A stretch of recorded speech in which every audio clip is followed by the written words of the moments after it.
Hujambo, brothers and sisters. Back again with another video. Listen, earlier today, I was just feeling some kind of way. Feel some kind of way about my people. And we're not getting any better as a people, brothers and sisters. We're getting worse, and worse. And obviously, a lot of our people aren't sick and tired of being sick and tired because we keep putting ourselves in positions that we shouldn't be in.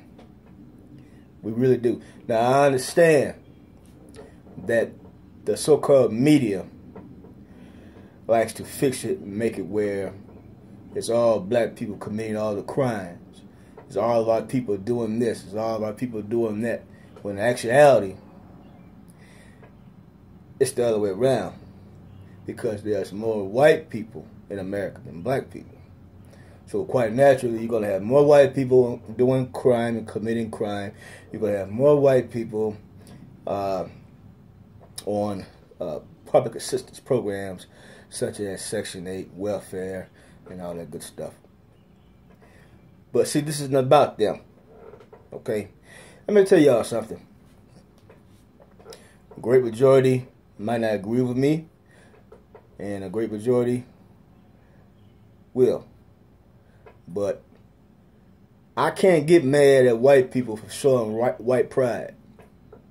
I can't even get mad at white supremacists for being prideful in who they are, where they came from.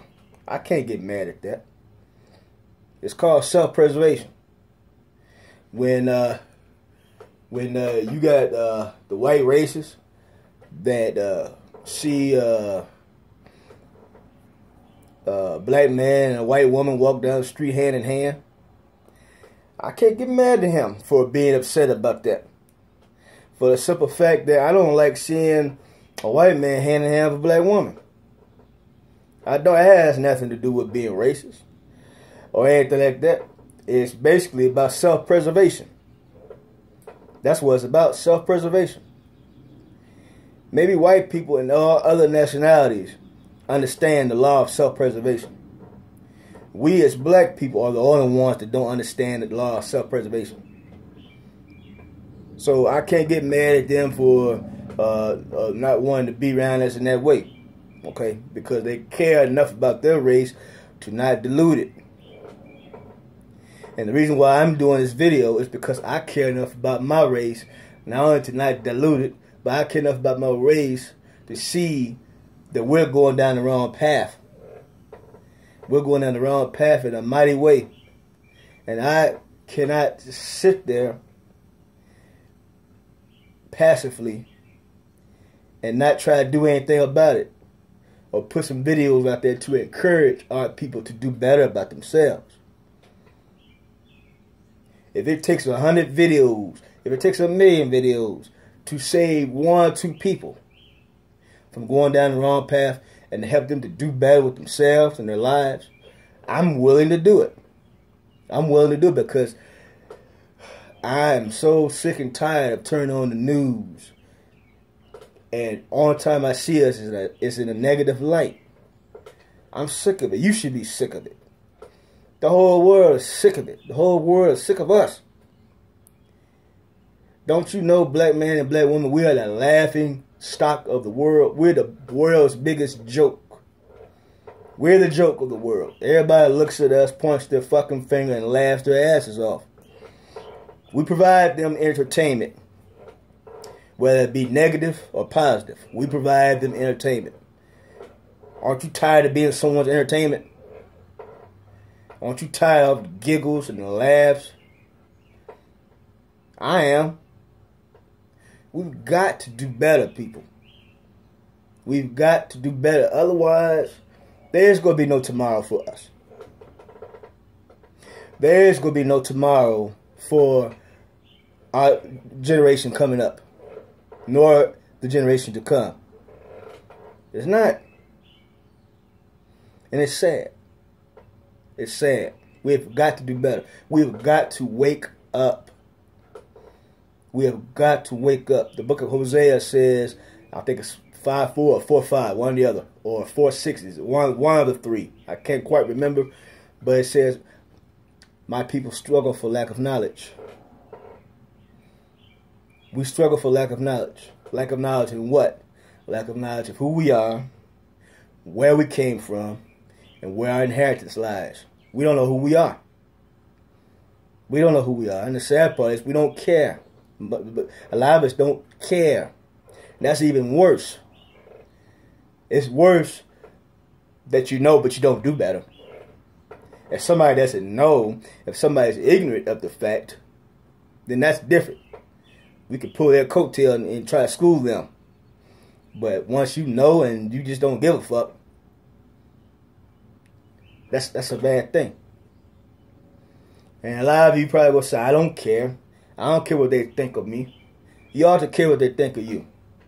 You should care about how you're being viewed in a lot of the world. Because, quite frankly, if you don't care, who else is going to care? If you don't show any interest in doing better for self, then how is anybody going to take us as a people serious? I got an article that I like to share with my viewers. Someone passed it on to me, and I think they found this in a New York area, one of those small newspapers. Well, anyway, I like to read it, and it's a crying shame that this article comes from a white person. You know, it's sad that other people see our predicament and we don't see our predicament. You know, when I read this article, matter of fact, after you view this video, I would like it very much if y'all take this video and share. We got to pass this word on, brothers and sisters. We have to. One of the reasons why I do these videos is because I'm trying to reach my people. I'm trying to reach my people. Why? Because I care. Why? Because I love my people. I love my people. I do. I really do. And it's sad to to see us in this predicament. It's like when you was a child growing up. You got out of pocket, what happened? You got that ass whooped. Your parents didn't whoop your ass just for the sake of it. They did it to correct you. And they did it so you could be a better person, and be productive in society as you get older. They didn't care. They wouldn't whoop your ass. They just let you run amok and do what you want to do. I'm sharing this article with you, this video with you, and I want you to share this video with everybody, because this is something that I want to leave behind. These videos are going to be forever. Well, long enough for at least another generation. And if these videos could help one person, okay, if this video is shared 100 times, and if it helps one person, then we have done our jobs. I've done my job by putting the video out. You've done your job by sharing the video. Okay? So if you care anything about your people, please share this video. Please. Leave me some comments. Tell me what you think about it. Share, and subscribe. Let me read you this article. And once again, this comes from a white individual named D. Lee. And it reads as follows. It says, "They are still our slaves. We can continue to reap profits from the blacks without the effort of physical slavery. Look at the current methods of containment that they use on themselves. Ignorance, greed, and selfishness. Their ignorance is the primary weapon of containment. A great man once said, the best way to hide something from black people is to put it in a book. We now live in the information age. They have gained the opportunity to read any book on any subject through the efforts of their fight for freedom, yet they refuse to read. There are numerous books readily available at Borders, Barnes & Noble, and Amazon.com, not to mention their own black bookstores that provide solid blueprints to reach economic equality, which should have been their fight all along, but few read consistently, if at all. Greed is another powerful weapon of containment. Blacks, since the abolition of slavery, have had large amounts of money at their disposal. Last year, they spent $10 billion during Christmas out of their $450 billion of total yearly income, which is 2.22%. Any of us can use them as our target market for any business venture we care to dream up. No matter how outlandish, they will buy into it.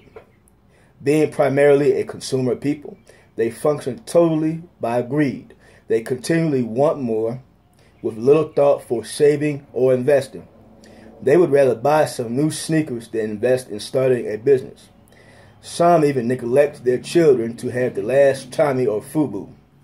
And they still think that having a Mercedes and a big house gives them status, or that they have achieved their dream. They are fools. The vast majority of their people are still in poverty because their greed holds them back from collectively making better communities.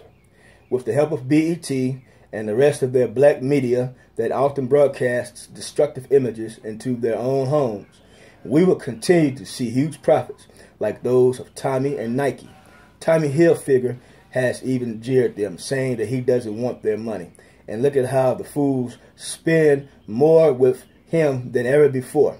They'll continue to show off to each other while we build solid communities of the profits from our businesses that we market to them. Selfishness, ingrained in their minds through slavery, is one of the major ways we can continue to contain them. One of their own, Du Bois, said that there was an innate division in their culture. A talented tenth, he called it.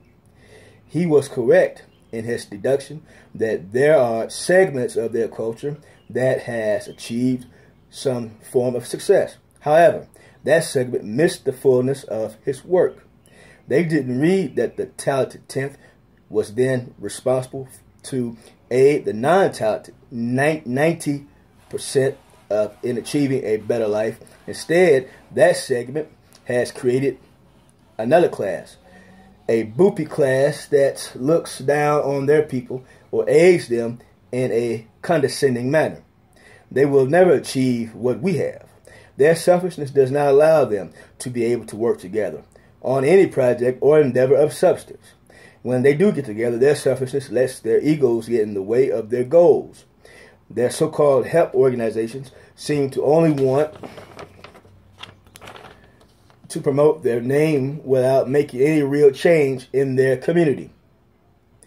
They are content to sit in the conferences and conventions in our hotels and talk about what they will do, while they award plaques to the best speakers, not to the best doers.